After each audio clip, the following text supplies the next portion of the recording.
जंगल में एक पेड़ पर चिड़िया का एक घोंसला था। एक नन्ही चिड़िया उसमें रहती थी। एक दिन कहीं से एक कौवा उड़ता हुआ आया और चिड़िया के घोंसले के पास बैठ गया। उसने चिड़िया से प्रेम से बातें की और दोनों में मित्रता हो गई। उस दिन के बाद से कौवा रोज चिड़िया के पास मिलने आने लगा। दोनों ढेर सारी बातें करते और एक दूसरे के साथ समय व्यतीत करते। कई बार वे भोजन की खोज में भी साथ साथ जाते। एक दिन कौवा और चिड़िया भोजन की खोज में निकले। उड़ते उड़ते वे एक गांव में पहुंचे। वहां एक घर के आंगन में चटाई पर लाल मिर्च सूख रही थी। जब कौवे की दृष्टि लाल मिर्च पर पड़ी तो वह चिड़िया से बोला, देखो देखो लाल मिर्च। दोनों नीचे चटाई के पास आकर बैठ गए। चिड़िया बोली, चलो एक कंपटीशन करते हैं, देखें कौन ज़्यादा लाल मिर्च खा पाता है। ठीक है, लेकिन जो जीता वह दूसरे को खा जाएगा। कौवा कंपटीशन के लिए तैयार होकर बोला। चिड़िया ने सोचा कि कौवा मजाक कर रहा है, इसीलिए वह तैयार हो गई। दोनों ने लाल मिर्च खाना शुरू किया। चिड़िया ईमानदारी के साथ इस प्रतियोगिता में थी, इसीलिए ईमानदारी से मिर्च खा रही थी। लेकिन कौवा चिड़िया से नज़र बचाकर बेईमानी करने लगा। वह कुछ मिर्च तो खाता, लेकिन कुछ चटाई के नीचे छुपा देता।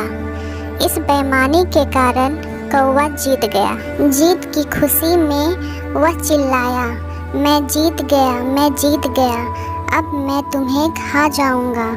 कौवे की बात सुनकर चिड़िया बहुत दुखी हुई। वह तो कौवे को अपना मित्र समझती थी, लेकिन कौवे ने अपना असली रंग दिखा दिया था। कौवा चिड़िया को खाने के लिए उतावला होने लगा। तब चिड़िया बोली, ठीक है, तुम मुझे खा सकते हो, लेकिन मुझे खाने से पहले अपनी चोंच धोकर आओ। पता नहीं तुम क्या क्या खाते हो और तुम्हारी चोंच बहुत गंदी रहती थी। कौवा चिड़िया की बात मान गया और उड़कर नदी के किनारे चला गया। जब उसने नदी से पानी मांगा तो नदी बोली, मैं तुम्हें पानी देने को तैयार हूँ, लेकिन पहले एक मटका लेकर आओ, उसमें जितना चाहो उतना पानी ले जाना। कौवा उड़ता हुआ कुम्हार के पास गया और उसे मटका बनाने को कहा। कुम्हार बोला, मैं तुम्हारे लिए मटका बना दूंगा, लेकिन उसके लिए मुझे मिट्टी की आवश्यकता होगी। अभी मेरे पास मिट्टी नहीं है, मुझे थोड़ी मिट्टी लाकर दो। कौवा उड़ता हुआ खेत में पहुंचा और अपनी चोंच से मिट्टी खोदने लगा। तब धरती उसे बोली, पूरी दुनिया जानती है कि तुम कूड़ा और गंदगी खाते हो, इसीलिए मैं तुम्हें अनुमति नहीं दूंगी कि तुम मेरी मिट्टी पर अपनी चोंच मारो। इसीलिए यदि तुम्हें मिट्टी चाहिए तो कुदाल लेकर आओ। कौवा लोहार के पास गया और उसे बोला, मुझे एक कुदाल बनाकर दो। लोहार बोला, यदि तुम्हें कुदाल चाहिए तो मुझे आग लाकर देना होगा।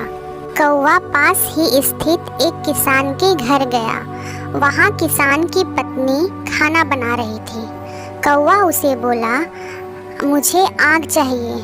किसान की पत्नी ने चूल्हे में जलती हुई एक लकड़ी निकालकर कौवे की चोंच पर रख दी।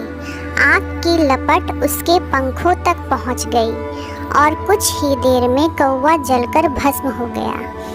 इस प्रकार अपने मित्र से छल करने वाले कौवे के प्राण चले गए। इस कहानी से हमें क्या शिक्षा मिलती है? इस कहानी से हमें ये शिक्षा मिलती है कि छल करने वाला अपने किए का फल अवश्य भुगतता है। छल करने वाला कभी नहीं जीतता और ना जीतने वाला कभी छल करता है।